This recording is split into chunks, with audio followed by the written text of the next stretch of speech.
Welcome into Dragonheart characters, and for the first time on this channel, we'll begin looking at where the characters come from, the class, instead of actually creating a character on itself.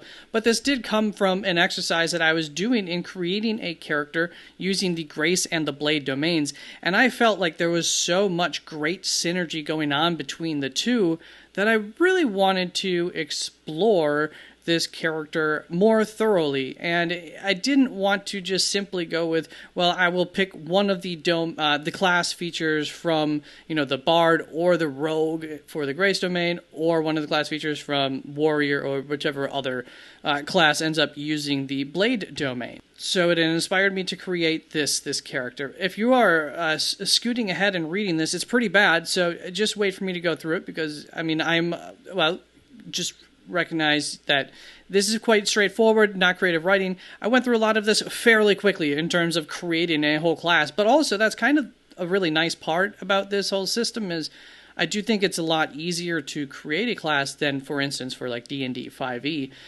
which I've created classes in there, and I thought this went much easier and quicker in terms of that whole process. So over on the right-hand side of your screen, you can see several of the early domain cards. You can kind of get an idea of where some of the cohesion comes in between the two and why I might have ended up calling this Gladiator. But we will go through what I ended up choosing as we just kind of go through some of the various, I don't know, I would call it like branches off of one main archetype just being the inspirational leader on the battlefield type of archetype. But I think that you can take this in a lot of different paths while you choose your domain cards, just as intended. I mean, that's how it's supposed to work. But there's just so much cohesion and little nuances that you can create. I just loved the cohesion between these two domains. So here we go for the Gladiator. Before the ring, before the octagon, there was the gladiatorial arena.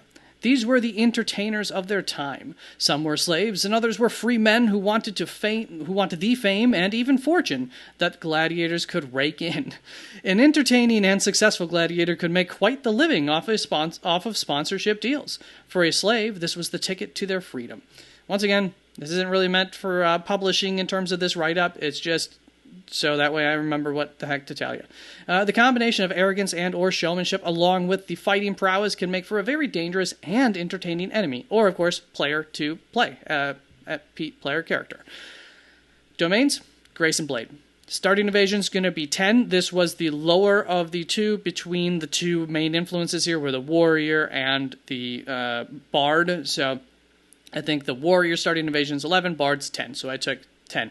Starting hit points, the Warriors is higher by 1, so I went with the Warriors for the starting hit points. I felt like that felt about right for the Gladiator. They'd be a little bit beefier, maybe a little less evasive because, well, they're using their mouth and stuff. That felt like the right synergy there for this character, so that helps to keep it balanced as well in terms of where your starting spot is to other classes. Kind of took a little bit of each. I'm sure there's a different class that has 10 and 6 too. Then for the class items, a letter of your freedom or a small trinket/gift from a close friend/lover. Gladiator's Hope feature, put on a show.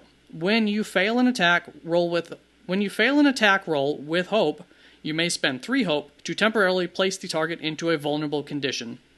So, in terms of the flavor behind this, I'm just thinking like, okay, you don't quite, you miss on the strike, but you're so deft that and showmany that you're able to turn that failure into a bit of a success and at least set yourself up for the future kind of thing. So with this, when you fail an attack but you rolled higher on the hope dice, you can spend 3 hope. So it's essentially costing you 2 hope in order to put a target into a vulnerable position. Also, I know that wording is a little bit wonky there. For the class feature, by the way, I am interested in any kind of feedback. I tried getting this balanced. I didn't spend I spent an early amount of the day that I'm recording this portion and a portion of yesterday building this class and just kind of ran with it here and I'm presenting it. If this is something that you're interested in, I'll repeat this at the end just in case people are skipping around a little bit. Just let me know in the comments and I will end up putting it up somewhere for you to get access to it, so that way you could just use this directly. And I would be very curious if anybody does decide to use this, if you could come back, give me any feedback on it, let me know about just balancing, if it was fun to use, whatever. And just generally, of course, what your thoughts are without having played it. Anyways, going on to the class feature, Galvanize. This went through many different iterations, including the name. This is what I landed on that I think is strong enough and balanced. It was really hard to build this feature, honestly. And sometimes simple is better, but sometimes getting to the simple that works for what you're trying to do is a little bit tough. So I think that this works out nicely. Once per session, describe how you turn the tides of battle with either your words or actions. At level 1, roll 2d4. Yourself and all allies within far range regain stress slots equal to the higher roll. At level 5, roll 3d6 instead. At any level, when you roll a critical success, when rolling for the Galvanize feature, of course, I figured I had to specify that this is not any critical success in the game. It's while you're rolling these 2d4, rolling these 3d6. That's the intention. That's something where if you don't think this is necessary, let me know. Or if you think that's necessary, let me know. Or you think that was necessary, or it could be reworded a little bit better. Let me know those kinds of things in the comments. I'm happy to fix things up that you think might be a little wonky. Everyone may recover 1 hit point slot instead of a stress slot. And I just want to make sure that that's clear what I'm saying here. So I gave a little bit of example with the 3d6. So the dice land on a 2, 4, 2. So 2 2s and a 4. The first decision you have is A, do you take the critical success of a 2? So I think now we're verifying exactly what a critical success is here, since it is technically slightly different than what a critical success is in the game of 2d12s.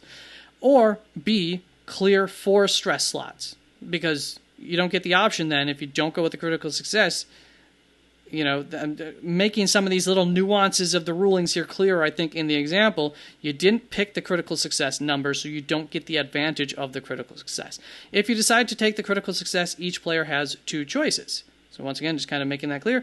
Choice number 1, clear 1 stress slot and clear 1 hit point slot, or clear 2 stress slots. Obviously, that's up to each individual player and what their needs are at that point. I do believe hit point slots are more valuable than stress slots. Maybe not, in currency when you're actually playing. So those are the things, let me know once again, but I feel like they're probably more valuable. That's going to bring us on to the subclasses, where you can choose either the showman or the tactician subclass. I'm not married to these names if you have something different in mind, but I thought that was pretty much captures what I'm going for with these, and hopefully all of these features also fit in. So I do feel like it's almost a little bit backwards, though, because the showman is more in combat focused, whereas the tactician is kind of both focused. So that's, I think, an oddity, where originally you wouldn't think necessarily that with the names, but I think it makes sense once you actually onboard the features and how they work out, that, oh, okay, yeah, he's a showman in battle, and oh, he's like a tactician in, all ways type of thing.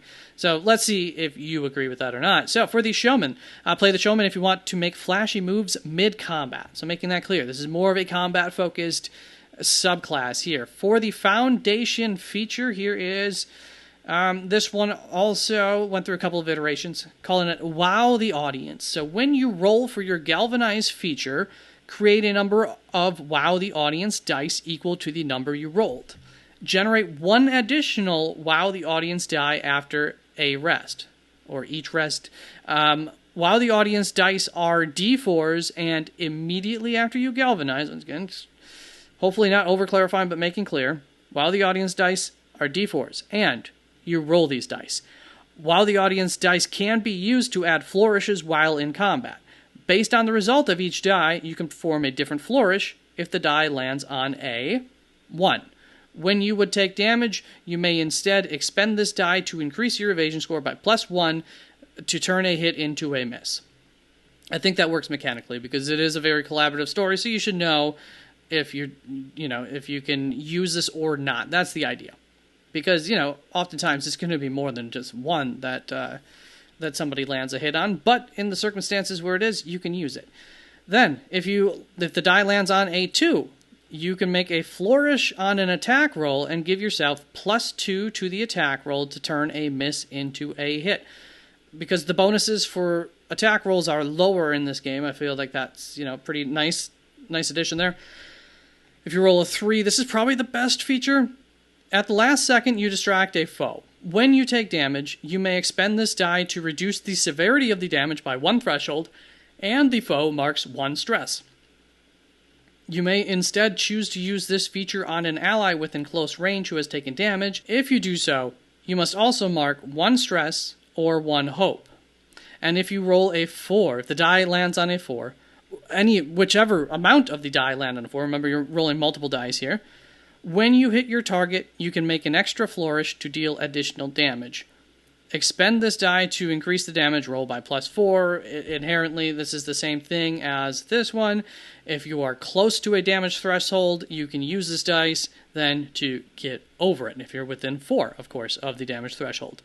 So once again, these are going to match the amount of dice that you got from the galvanized features. So at the beginning, early on, round 1, you roll 2d4, you get a 2 or a 3 on average, somewhere in there. Then you're going to get 2 or 3 of these dice, and whenever you take a rest, you will gain 1 more of these dice to be able to use. You roll that dice, I think that would be very clear, and whichever one it lands on, once again, these dice are available to you at any point to use. In addition, if you get a critical success of the Galvanize, you generate +1 while the audience die at that point in time. So initially, the first time, once per session, when you end up rolling these dice, if it is a critical success, you get to +1 there. Hopefully this is all clear. Specializations features. This is a pretty strong, I think, onboarding feature here, so it went kind of basic for this one, which I think you do see with other class creations in games. So flashy moves. Permanently gain +1 to your evasion score. And flashy words. Once per rest, you and your allies within close range gain a hope. And then we have the mastery features feature. This is my domain. Once per long rest, you may choose to expend 1 of your energy of the crowd dice. So it is using up a different, resource a little bit here. But I hope and I think this is a really strong feature. So, to force up to 4 targets within close range to become temporarily vulnerable. Should I change that to within far range or anything like that? Should I take the limit off of 4 targets? Is it almost never going to be more than that anyways? I mean, let me know these things. I am assuming vulnerable is a condition that's really good to get opponents in, hoping that in terms of the gameplay. And each of them marks 2 stress. So that would be, I went and I looked at the tier 4 creatures because that's when this onboards, and I figured that's on the stronger creatures, that's going to be about 25% of a lot of their resources, anywhere from 1/3 to 25% for the majority of the average to stronger but not strongest tier 4 creatures that you would face. So the idea here too would be like you're facing the big bad and he's got 2 minions flanking you as well. Well, you use this feature.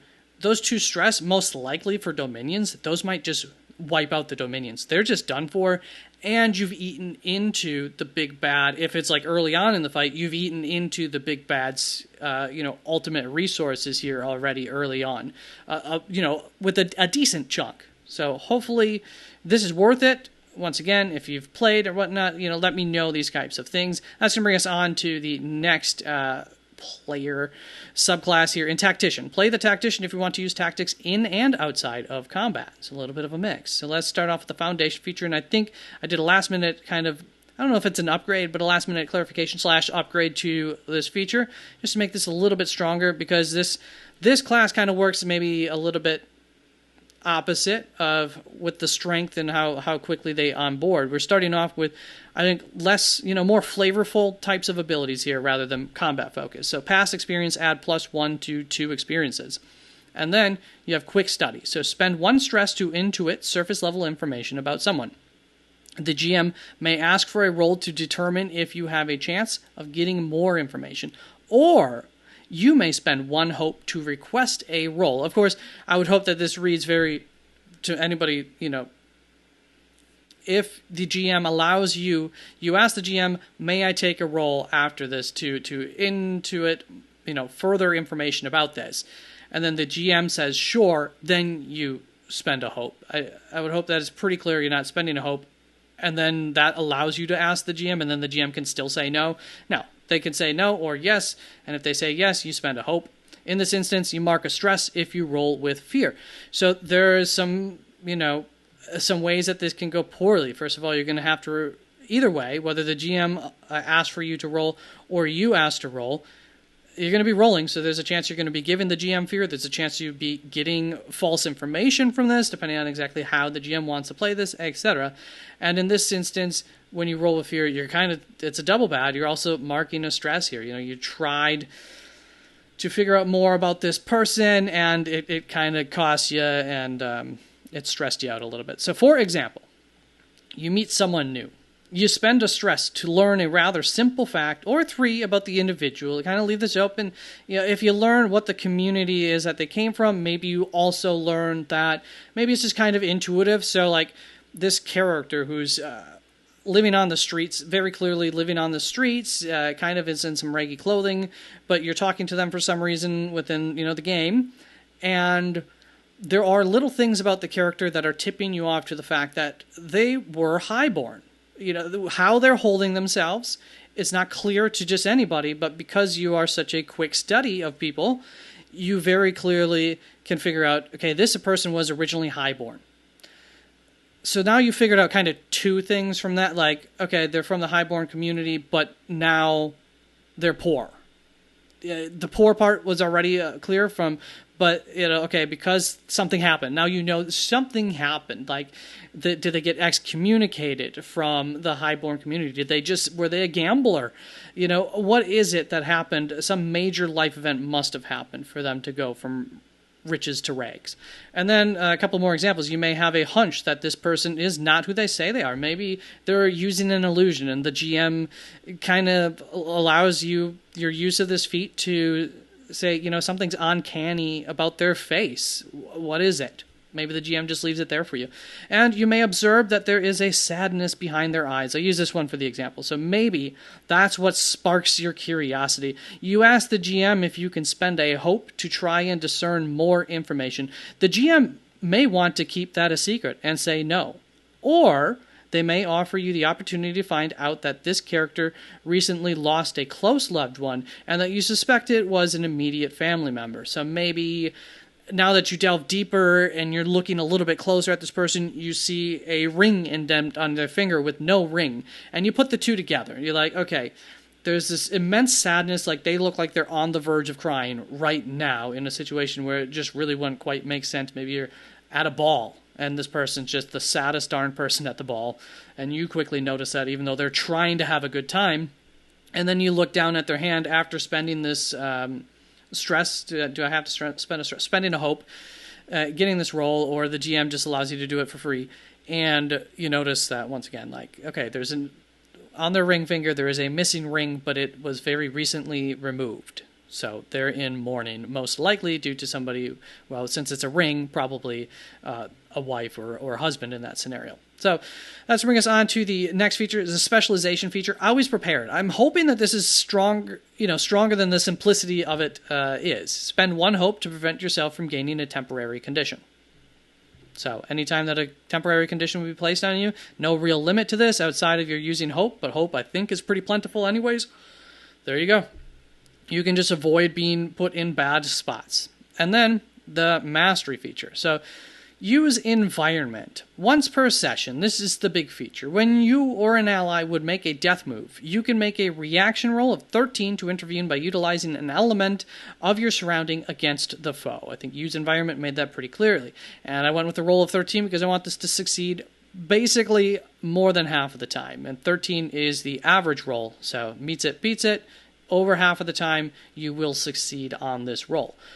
Whether you succeed on the reaction roll or fail, as a result, yourself or your ally retain 1 hit point slot. So this is a, instead of going to 0, go to 1 type of feature. If you succeed, the GM ends their scene immediately, and you choose to take one of the following actions. As far as I understand how play goes, the GM would have the scene right now.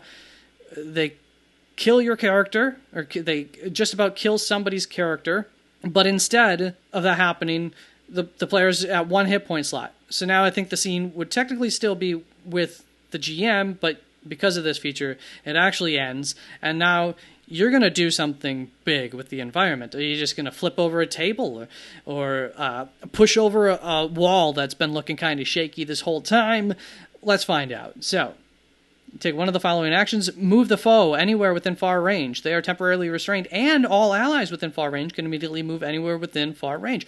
The idea here just being that basically you reset the map to your advantage. And there's obviously a bit of a drawback as well, for an additional drawback there with them being restrained temporarily. B, yourself and your ally find a place where you gain the hidden condition. Maybe you're on a mission, just you and a rogue even, all the better, and you just flip the light off. You just make it dark for a moment in the room, you go and hide, and that allows this person that was just about to die to instead go and hide. And now, because it's a rogue, especially in this exact example, hey, all the better. C, spend a hope and you and your ally make a tag team roll. This does not count against your once per session limit. So, something very limited. This will give you an opportunity to turn the tides. That's what we're trying to do here, turn the tides. E, the foe takes 3d10 plus 7 damage. So how I balance this is basically a little bit above average to slightly strong of the amount of damage that the average tier 3 weapon would do. And the idea between allowing this one is that it's probably less strong in general than any of these other 3 options might have been. However, if you are pretty aware that this fight's getting towards the end, it's been going on for a while, and the enemy is down low, maybe this will end the fight right here and right now. So you get an opportunity to do that. Or F, remove up to 3 fear tokens from the GM's pool. So that's up to a maximum, 25% of the maximum pool. So that feels substantial. Is that too strong? Should it only be 2? Or should there be some sort of roll to determine how many it is? Let me know. Maybe just roll a d4 and remove that many fear tokens from the GM's pool, even -1. I don't know. Let me know. I'm not sure exactly how valuable the GM's fear tokens are, but I thought that was a pretty unique trait. You don't see too much of being able to do that around the game so far that I've come into. And then G, just kind of clarifying, this is kind of supposed to be like a layer effect for the player. This is almost like the player having a fear die, just being able to flip things on top of their head against the GM. You become the GM for just a moment, and you can totally just change the scene. You get creative as long as everyone at the table, and so the base idea here is get creative as long as everyone at the table agrees. Ultimately, these are more so suggestions. So what I was thinking is, okay, there's a wall that has been made pretty clearly, like, this wall is near tumbling. It's not in great shape, and you give it one last push as you are fearful for your ally, and it comes crumbling down right on top of the enemy. The enemy instead evades it for the most part, but they become covered by some of the rumble, some of the boulders and stuff from the wall that fell on top of them, so that's why they become strained, and then all of your allies get this moment where they're able to reposition along the map for free, essentially, or maybe because there's going to be, big stones tumbling around, maybe they do have to make agility rolls. I could see why the GM would, depending on exactly what happens here, force agility rolls at least to actually successfully move within that range. That would be, of course, acceptable. The other idea would be the same thing. You push that wall, but he's not able to evade it, and he just takes the damage. GM could roll for evasion. There's a million different ways that you could play this. So, that's, I think, about it. Let's just get into just some of the funness of this combination here as I went through it. I chose inspirational words and not good enough. So inspirational words and not good enough here. So you could tell, I started out thinking like, okay, I do definitely want this character to be a good fighter. I want them to be doing steady damage, but also they're an inspiration. I went into this really truly obviously understanding that this would probably be a charismatic fighter, but once again, I didn't know exactly how well these domains would fit together, so I'm just choosing along the way. For the second level feature, so other features, you got Whirlwind, you've got Get Back Up, so, just a nice selection of fighting features as well as inspirational words. In Rapture, Deft Deceiver, I think all of these fit this aesthetic of the charismatic fighter. And then you've got a soldier's bond, reckless, tell no lies, troublemaker. So once again, you can start stacking some of these things. We got inspirational words where we're going to be able to clear a stress, clear a hit point, or clear a hope after a long rest. Actually, you can do this several times, amount equal to your presence. So then when you combine some of these features, too, that you're able to take with this galvanized feature, you're really starting to become somebody who's like the alleviation for the group. You're able to help your group just kind of relax a little bit and reduce the stress of the group. You're just the light of this group. You're always going to be kind of the positive figurehead. That's kind of the role that you're playing here. So we got onto that tangent from Soldier's Bond. I didn't take a Soldier's Bond until level 3, but obviously that had enticed me. I did take Troublemakers, so we're going to be using our causing some stress for our enemy as well. I really love that feature. But then, of course, you got Tell No Lies and Reckless. I mean, I think all of these make enough sense if you want to get some advantage on your attacks, if you're not going to be rolling through your stress a lot, or, you have ways to clear stress so you can take some of those features without them being too costly.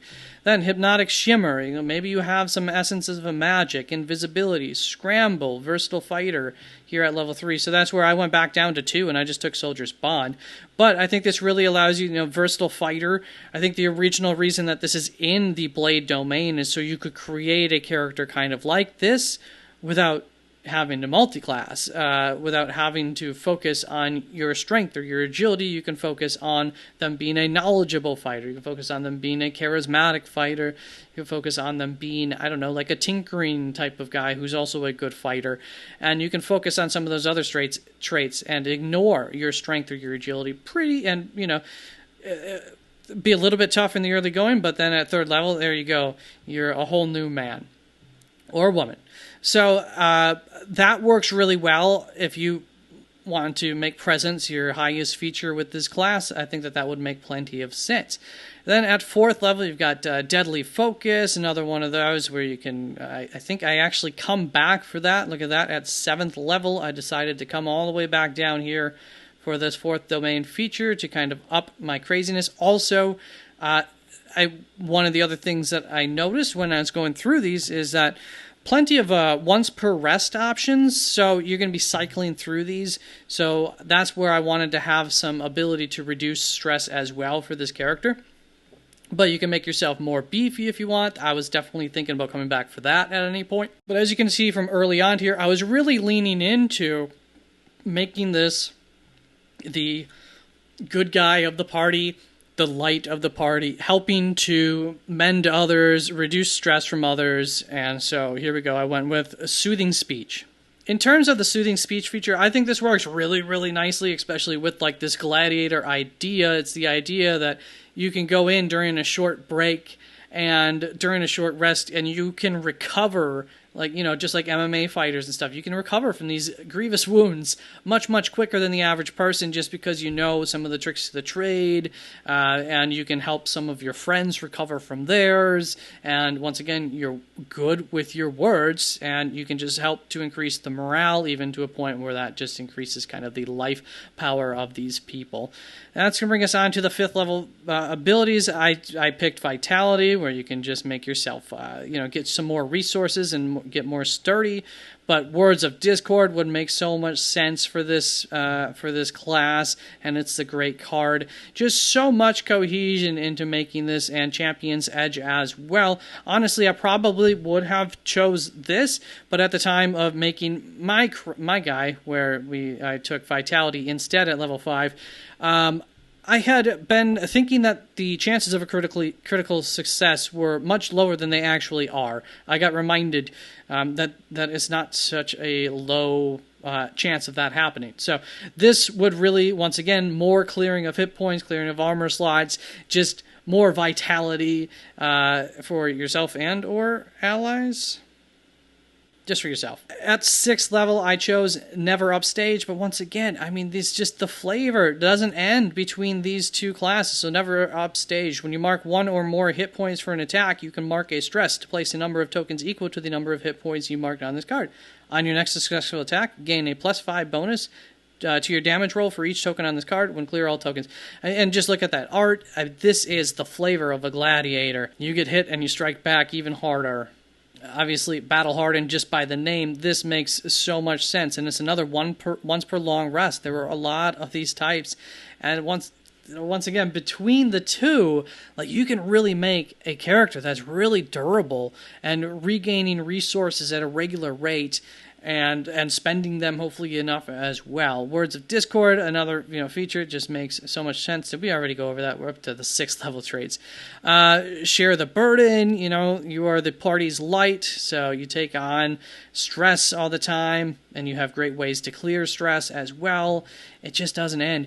At 7th level, like I said, I went down and I grabbed Deadly Focus. I think that was a 4th level feature, but it wouldn't have made sense. I don't think I had a pretty fair even and rotating group of cards at this point between the two domains that I don't think it would have made sense for me to go Blade Touched or Grace Touched.